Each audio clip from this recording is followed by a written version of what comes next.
Google's first stab at a foldable phone with the Pixel Fold wasn't quite a home run, but it at least gave consumers another option beside Samsung's foldables.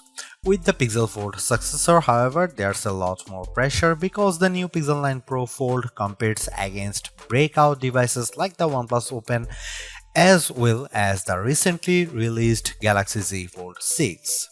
Using this opportunity to improve upon the shortcomings of last year's Pixel Fold, Google has given its newest notebook-style foldable phone an extreme makeover as well as a name change to better align with the other Pixel 9 phones in its lineup. You get the largest display yet in a foldable at 8 inches, a brighter screen and numerous camera upgrades. Google's also banking on new AI features to hopefully propel the Pixel 9 Pro Fold over its foldable rivals. In my Pixel 9 Pro Fold review, I will tell you if all the new changes are enough to give this device that prestigious title of Best Foldable Phone. Now that the novelty of foldables has dissipated, it's going to take the Pixel 9 Pro Fold a whole lot more than just flexing to convince people it's worth the money. Just when I thought we couldn't get any bigger screens in foldables, the Pixel 9 Pro Fold does exactly that by exceeding the screens found in rivals like the Z Fold 6 and OnePlus Open with the 8-inch 2076 by 2152 Super Actual display that serves as its main panel. The OLED-based screen looks stunning, crisp and detailed like it should for its price. I much prefer its size this time around thanks mainly to how the Pixel 9 Pro Fold's outer 6.3-inch actual display sports a 20:9 aspect ratio, which makes the inner screen more square when unfolded. Due to this, apps fits better when they are running side by side on the inner screen. But what's most compelling about the new display is that it leaps and bounds brighter than its predecessors. In our benchmark testing, the 8-inch Super Actual display hits a peak brightness of 2319 nits, more than double the Pixel Fold's brightness, which is an impressive amount. Sure, it doesn't quite reach Google's claim of 2700 nits, but it's close. As a result, I am able to see the screen much more easily on a sunny day than any other notebook-style foldable out there. Honestly, it's a visual treat to the eyes whenever I play a 4K HDR clip on YouTube because it's accompanied by rich colors and wide viewing angles. There is simply no other foldable with a brighter screen than the Pixel 9 Pro Fold, and for that I need to give Google credit here because it's very rare that our testing gets close to a phone maker's rating. For a foldable phone, Google doesn't skimp out on the cameras with the Pixel 9 Pro Fold. On paper, the specs seem all too familiar: a 48MP main camera, 10.5MP ultra-wide, 10.8MP telephoto with 5x optical zoom, and a 10MP selfie shooter. However, there are some minor differences related to their aperture and field of views that benefits the Pixel 9 Pro Fold. In addition to a robust camera system, I really enjoy the Pixel Camera app because of the shooting modes it offers. New this year is the introduction of the Mode You Look feature, which displays these animated cartoons on the cover screen to attract the attention of kids and keep them looking at the camera long enough to get a decent shot. I tried it on my young nieces and nephew with great effect. Other camera features new this year include a revamped panorama mode and the Add Me feature that uses augmented reality and AI that allows the photographer taking the photo to be part of the photo later on. I have tested this as well, and the guidance it tells me with the help of AR ensures the photos framed perfectly. Here are some camera samples of Google Pixel 9 Pro Fold.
Last year's Pixel Fold was in a predicament because it launched before the Pixel 8 lineup, which kept it stuck with an older Tensor G2 processor. This time though, the Pixel 9 Pro Fold is powered by the new Tensor G4 chip and paired with 16GB of RAM.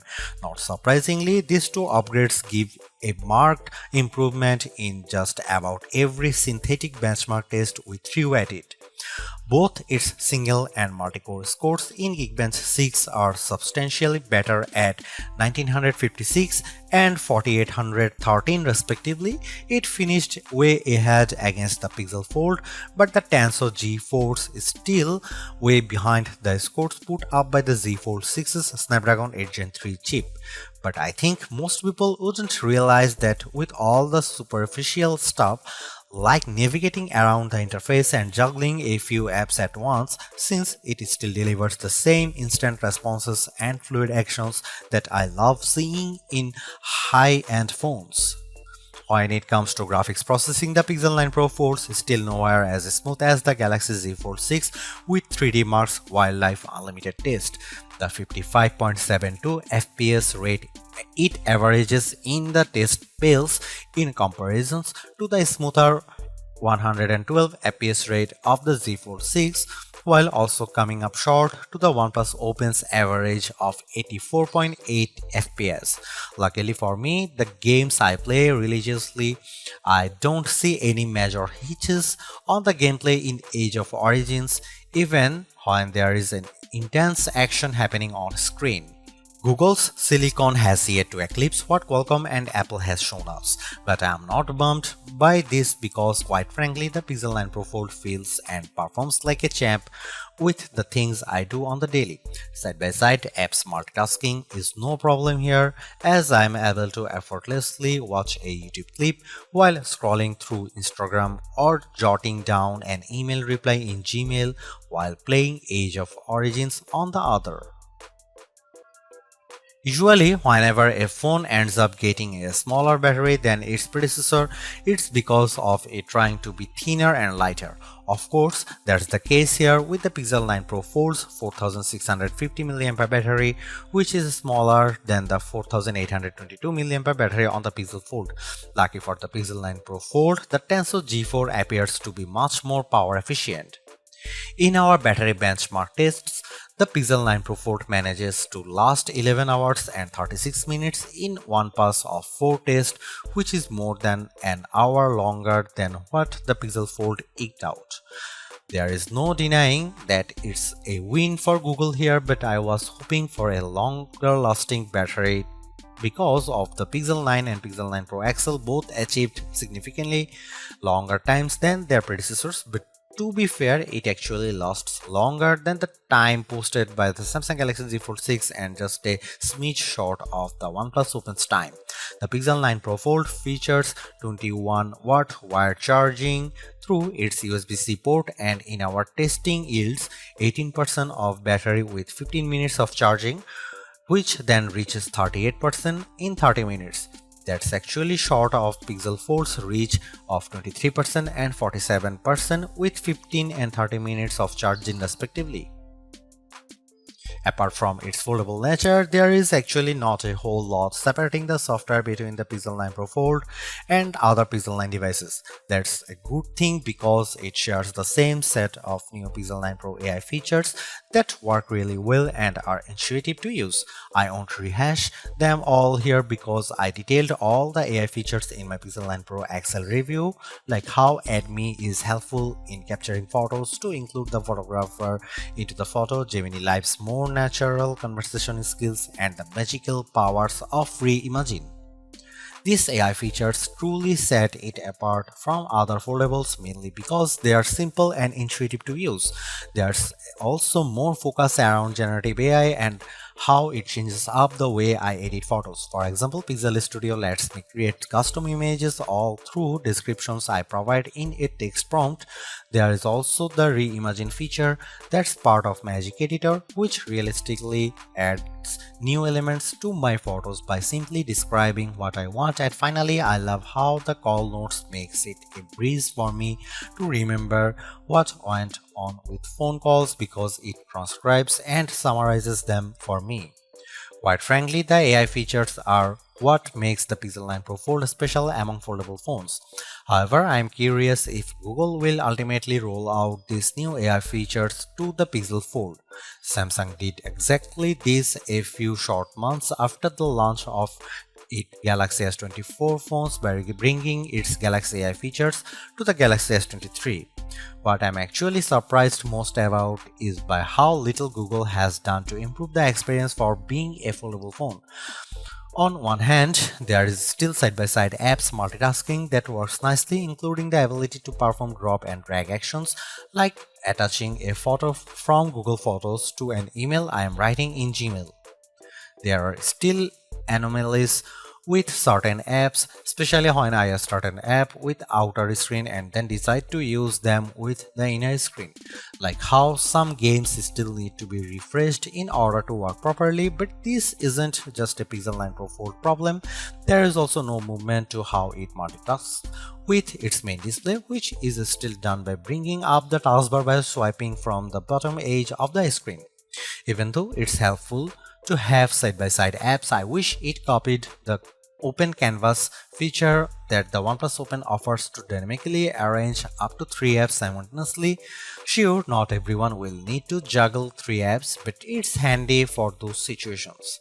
My problem with the Pixel 9 Pro Fold is that it's unable to store multiple side-by-side apps in memory, which limits its productivity. Furthermore, there is also not much movement in leveraging tent mode to optimize apps when it's folded halfway. Some of the native apps works in this mode like YouTube and the camera app, but I have yet to come across any third-party app that's optimized for it. Again, it's not just a Pixel 9 Pro Fold problem, it's an Android thing. Apart from that, the software doesn't differ all that much from the Pixel 9 Pro and 9 Pro Fold. This includes a year's worth of Gemini Live, the updated video boost mode, Pro controls with the camera, and even all the same AI features. The only exclusive feature is the Made You Look feature. It's also launching with Android 14 instead of Android 15, but it still gets the same 7 years of major software and security updates. Seriously, this is exactly what the original Google Fold should have been from the start, because the Pixel 9 Pro Fold is much more polished in every way. Its new redesign makes it look and feel like a more modern foldable, but I was expecting so much more to justify at $1,799 cost. All of the new AI features certainly elevate its worth, but it would have been much more satisfying to see it getting more exclusive features just to give it a bit of distinction over the slate Pixel 9 Pro models. I am also disappointed that the camera upgrades are minimal at best and how the overall software experience doesn't change all the much functionality. Google addresses many of the shortcomings of the original, but the bar has been set higher by other foldables like the OnePlus Open and Samsung Galaxy Z Fold 6. Needless to say, it's much better than its predecessor, but it still comes up short of matching the value that its contemporaries offer.